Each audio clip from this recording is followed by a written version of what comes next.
Very good morning dear students. तो आज हिंदी की क्लास में हम इसके पहले जो पढ़ा था ना बच्चों, आदमी नामा पार्ट 1 याद आ रहा है? नज़ीर अकबर आबादी, नज़्म, गज़ल गायक, शायर, है ना, उनके द्वारा लिखित हम यहाँ एक नज़्म पढ़ रहे हैं। इसके पहले वाले पीरियड में हमने भाग 1 पढ़ा था, आदमी नामा पार्ट 1, है ना। आज पढ़ेंगे उसका अगला हिस्सा पार्ट 2। पार्ट 1 पार्ट 2 यानी ये मैंने बांट दिया है, ये पार्ट 1 पार्ट 2 नहीं है, पढ़ाने के हिसाब से 2 भागों में विभाजित किया गया, इसलिए पार्ट 1 पार्ट 2। तो पार्ट 1 ऑलरेडी कंप्लीटेड। अब हम चलते हैं पार्ट 2 की तरफ, जिसमें फिर एक बार 5-5 लाइनों में आपको कुछ समझाया गया है, 5-5 पंक्तियों में। तो पहली 5 पंक्तियां हैं बच्चों, या आदमी पे जान को वारे है आदमी, या आदमी पे जान को वारे है आदमी, और आदमी पे तेग को मारे है आदमी,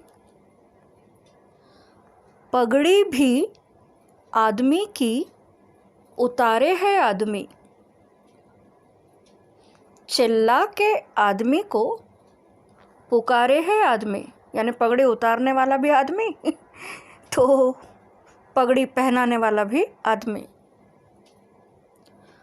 और जो सुन के दौड़ता है ना सो वो भी है आदमी। मेरे ख्याल से इन 5 पंक्तियों को जिस तरह से पढ़ा गया और आपने सुना, तो वो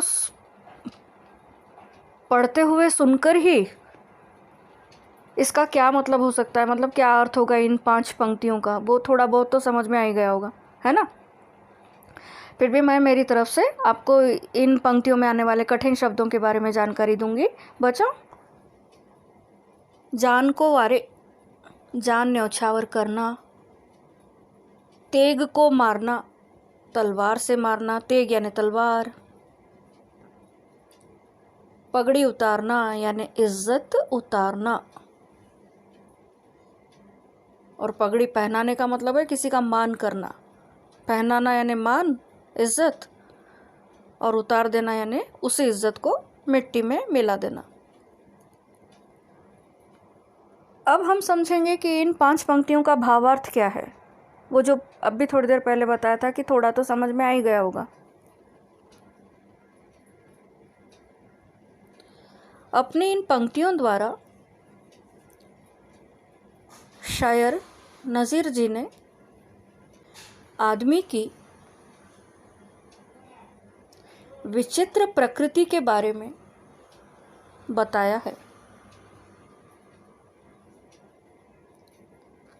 कोई आदमी किसी की जान बचाने के लिए अपनी जान देने के लिए तैयार रहता है, यानी किसी की जान बचाना है तो भले ही उसकी जान चली जाए, बट वो उसकी जान बचा के रहेगा, ऐसा भी होता है। कोई आदमी तलवार से दूसरे आदमी की जान लेने के लिए तैयार रहता है, जान लेने पर आमादा हो जाता है।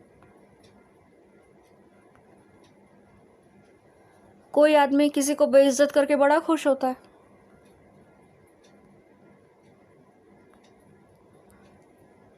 तो कोई उसी इज्जत को बचाने की कोशिश करता है। कोई मदद मांगने के लिए किसी को पुकारता है, तो पुकारने वाला भी इंसान ही है, और वो कोई जो उसकी पुकार सुनकर उसकी मदद के लिए सामने आता है वो भी आदमी है।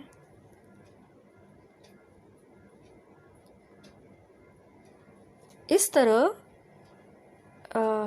डियर स्टूडेंट्स, कवि नज़ीर अकबर आबादी ने यहाँ बताना चाहा है, स्पष्ट करना चाहा है कि मनुष्य अलग अलग प्रवृत्ति के होते हैं। यहाँ प्रकृति दिया गया है, प्रवृत्ति। कोई भला करके खुश होता है, तो कोई किसी का बुरा करके बहुत खुश होता है, यानी किसी को अच्छे कर्म करने से शांति मिलती है, सेटिस्फेक्शन मिलता है। तो किसी का पेशा सिर्फ और सिर्फ बुरे कर्म करना है। कुछ लोग ऐसे भी होते हैं दुनिया में, मतलब सुबह सुबह तो बढ़िया पूजा पाठ कर लेते हैं, अपने अपने भगवान को याद कर लेते हैं और दिन भर चल पड़ते हैं अपराधों की दुनिया में। ऐसे भी लोग होते हैं, वो जो बुरा काम करते हैं। कुछ लोग ऐसे होते हैं कि भगवान का नाम लेकर अपने कर्म को महत्ता देते हुए अच्छा काम करते हैं।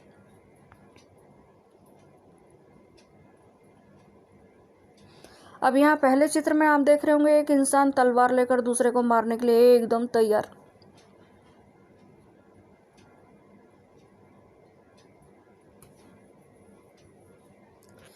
दूसरे चित्र में भी कुछ ऐसे ही हो रहा है कि एक इंसान या एक व्यक्ति दूसरे व्यक्ति को से शायद झगड़ने की कोशिश कर रहा है या उससे बहुत ऊंची आवाज़ में कुछ बात कर रहा है।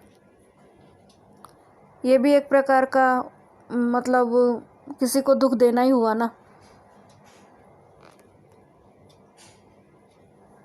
तीसरे चित्र में यानी कि तीसरी स्लाइड में आप देख रहे हैं कोई तो भी बहुत ज़ोर से चिल्लाकर कुछ बताना चाह रहा है। हो सकता है वो किसी से मदद की गुहार कर रहा हो। और आखिरी और अंतिम चित्र में आपको दिखाई दे रहा है एक व्यक्ति अपने कर्म को ही पूजा समझते हुए सुबह की सैर पर निकल पड़ा है ताकि उसका सारा दिन अच्छा बीते।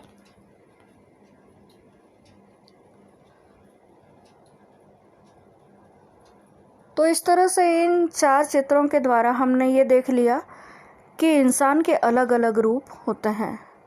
अच्छा भी वही करता है तो बुरा भी वही करता है। और इससे पहले वाली भी 5 पंक्तियों में यही बात आई थी स्टूडेंट्स।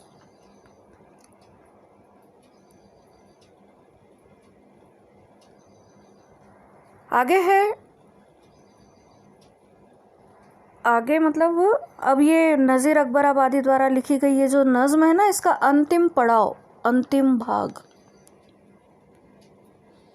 अशराफ और कमीने से लेकर शाह ता वज़ीर।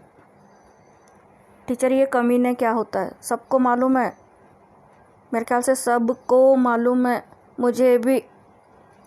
ये एक प्रकार की भारतीय गाली है। और रहा सवाल गालियों का भारत में होने का, तो अनलिमिटेड एक से एक अनेक अनेक गालियाँ उपलब्ध है देश में। आजकल तो हो ये गया है कि गालियों के नाम से भारतीय बॉलीवुड फिल्में बनाता है, गानों में गालियाँ देता है। तो गालियाँ कहाँ नहीं होती।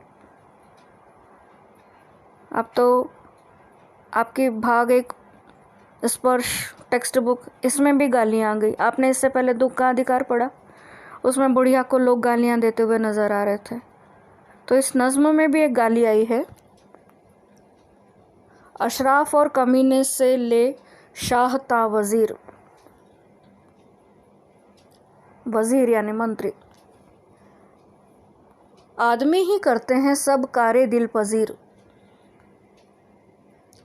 ये आदमी ही करते हैं सब कारे दिल पजीर। दिल को लुभाने वाले अच्छे काम भी ये आदमी ही करते हैं। या आदमी मुरीद है और आदमी ही पीर। आदमी मुरीद भी है और आदमी पीर भी है। अच्छा भी आदमी ही कहाता है। ऐ नज़ीर, नज़ीर कहते हैं कि अच्छा इंसान भी इंसान ही कहलाता है ना, बुरा भी इंसान ही कहलाता है। 2 रूप। और सब में जो बुरा है सो है वो भी आदमी। कितने बार आदमी शब्द का प्रयोग करके इस नज़्म में नज़ीर अकबर आबादी ने बार बार ये बताना चाहा है कि उसमें अच्छाई हो या बुराई हो, है तो वो दुनिया का श्रेष्ठ और बुद्धिजीवी प्राणी। इसलिए उसी से उम्मीद और अपेक्षाएं रखकर देश को और दुनिया को आगे बढ़ाने की बात कहते हैं। इसमें भी कुछ कठिन शब्द आए हैं स्टूडेंट, जैसे जैसे अशराफ यानी शरीफ, कमीने यानी गलत काम करने वाले। तो इसके बारे में तो ऑलरेडी मैं बहुत बड़ा डिस्क्रिप्शन दे चुकी हूँ। शाह यानी राजा, राजा। वज़ीर यानी मंत्री, अभी थोड़ी देर पहले भी बताया था। वजीर यानी मंत्री, वज़ीर। वजीर बोलेंगे गलत हो जाएगा, वज़ीर बोलेंगे सही होगा, नुक्ता लग जाएगा। कार्य यानी कार्य, दिल पजीर यानी मन को अच्छा लगने वाला, मन को अच्छे लगने वाला। मुरीद यानी शिष्य, भक्त, भक्त। जैसे कभी कभी हम वाक्य बनाते हैं, मैं आपकी बातों का मुरीद हो गया हूँ, भक्त। पीर यानी संत, पीर, संत।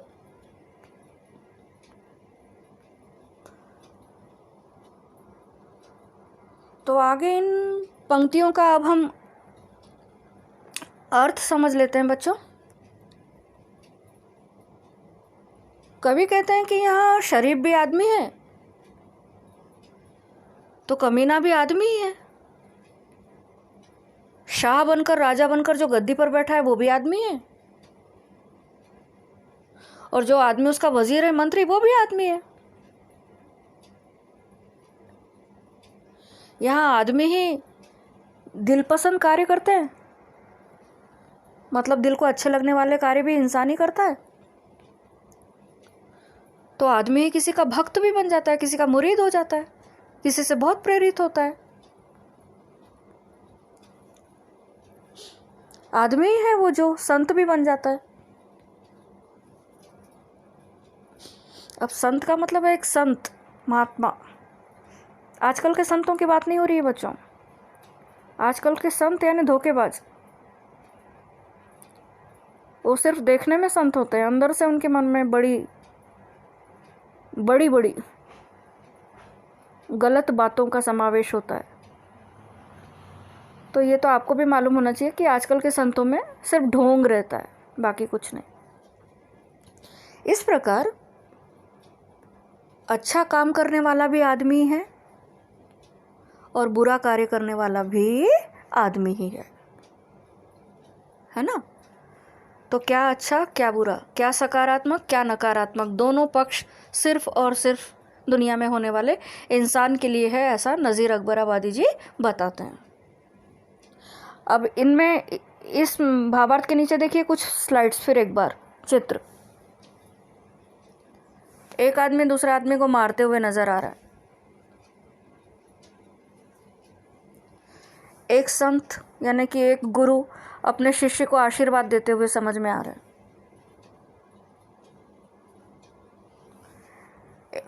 पहले वाला चित्र बताता है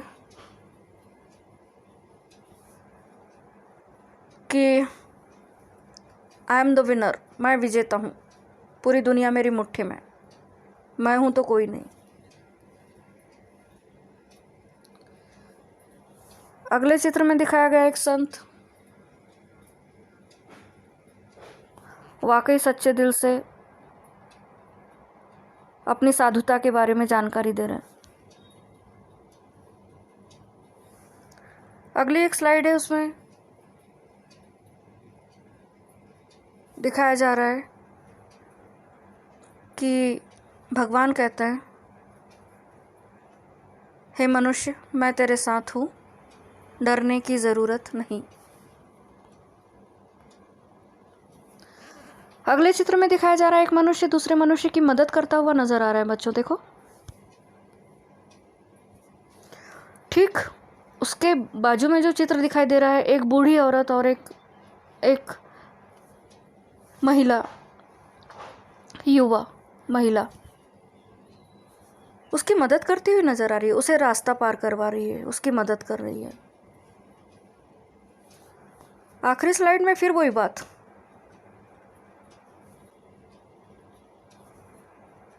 तूने मुझे मारा, ये ले मैंने भी तुझे मारा, मारा मारी, एक दूसरे को मारना।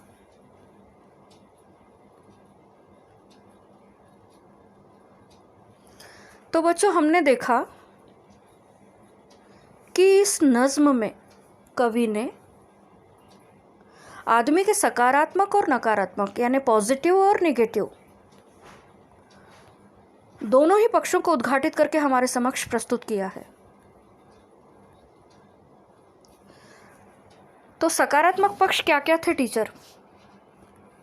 यहाँ देखिए लिखा हुआ है, जैसे कि सकारात्मक पक्ष इंसान के बादशाह, मालदार, स्वादिष्ट भोजन खाने वाला, चोर पर निगाह रखने वाला, जान देने वाला, सहायता करने वाला, शरीफ लोग और अच्छे लोग। ठीक वहीं इंसान का नकारात्मक पक्ष गरीब लोग, कमज़ोर, सूखी रोटियां चबाने वाला, जूतियां चुराने वाला, जान लेने वाला, अपमान करने वाला, कमीने और तुच्छ लोग, बुरे लोग, ये है नकारात्मक पक्ष। तो आखिरी में अब आप भी सोच रहे होंगे कि टीचर अभी तक जो इतना पढ़ा इससे हमको यानी क्या सीख मिली, यहाँ मतलब वो क्या सीखा बच्चों ने? तो बच्चों, सीख ये मिलती है इस नज़्म से कि संसार का सारा काम, सारा कार्य, सारे कामकाज सिर्फ आदमी के भरोसे पर चल रहे हैं। अच्छे और बुरे दोनों ही तरह के आदमी होते हैं दुनिया में। और कभी कभी क्या होता है कि मनुष्य की परिस्थितियां उसे अच्छा और बुरा बनने में बहुत मदद करती है। मतलब कभी कभी परिस्थितियां जिम्मेदार होती है उसके बुरा बनने में और उसका अच्छा बनने में भी। अच्छा या बुरा बना देती है कौन? तो परिस्थितियां। कहा जाता है बच्चों कि एक ही इंसान में राम और एक ही इंसान में रावण नजर आता है। कैसे कैसे बताओ? मालूम नहीं टीचर, कोई बात नहीं। देखिए, अगर इंसान का सब कुछ अच्छा चल रहा होगा, संतुष्टि होगी उसके दिल दिमाग में, वो हर तरह से सेटिस्फाइड होगा, कुछ भी उसके जीवन में गलत नहीं हो रहा होगा, तो समझ लीजिए वो राम है। ठीक इसके विपरीत अगर परिस्थितियां उल्टी हो गई, कुछ भी अच्छा नहीं चल रहा है, सब कुछ बर्बाद हो रहा है, कहीं कोई आशा और उजाला नज़र नहीं आ रहा है, कहीं आशा की किरण नहीं दिखाई दे रही है, तो ऐसी स्थिति में परिस्थितियां जब विपरीत हो जाती है ना बच्चों, तो वही राम रावण भी बन जाता है। इसलिए कहा जाता है कि परिस्थितियां इंसान को कभी राम बनाती है तो कभी रावण, यानी कभी अच्छा तो कभी बुरा।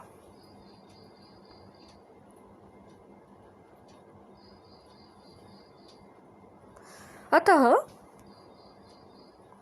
देने वाला और कुर्बानी लेने वाला भी इंसान ही है। साधु भी है, चोर भी है, गुरु भी है, शिष्य भी है। पाप और पुण्य दोनों वही करता है, अच्छे काम और बुरे काम।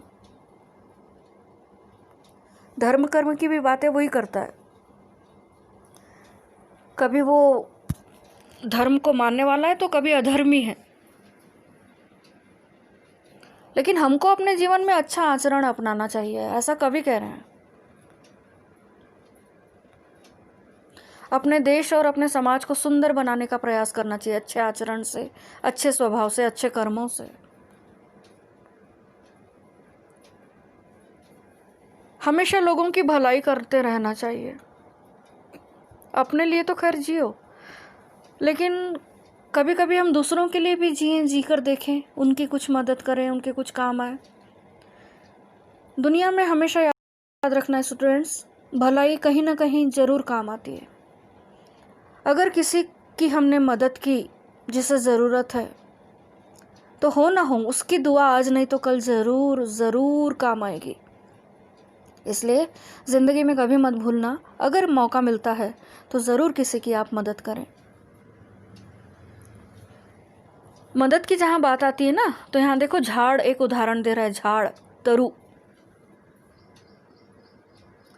तरु और फल नहीं खात है, सरवर पियत न पान।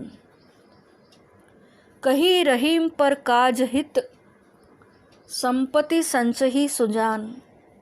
याद करो, ये कहीं तो भी पढ़ा था, किसी क्लास में पढ़ाया गया था। याद आया? Class 7th। रहीम के दोहे, 5 दोहे थे, देखिए उसमें ये एक दोहा था, दोहा नंबर 3 मेरे ख्याल से, जहाँ तक 2 भी हो सकता है, मैं भी इंसान हूँ, है ना। लेकिन 7th में, बसंत में आपने ये पढ़ा था रहीम के दोहे, उसमें ये दोहा आया था। पढ़ाने वाले भी शायद हम ही लोग थे जो इस समय जिंदा हैं।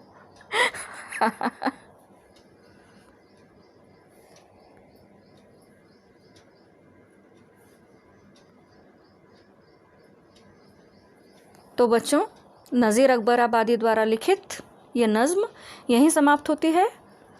थैंक यू, धन्यवाद। और पढ़िए इसे जिस तरह से पढ़ाया गया है, और उसे मैं आपको इसका होमवर्क दे देती हूँ। बच्चों, ये नज़्म आप अपनी नोटबुक में लिख के दिए गए समानार्थी शब्द लिख लेना गृह कार्य के तौर पर, ठीक है। ये है आपका गृह कार्य, अभ्यास कार्य, यानी कि होम वर्क। Thank you.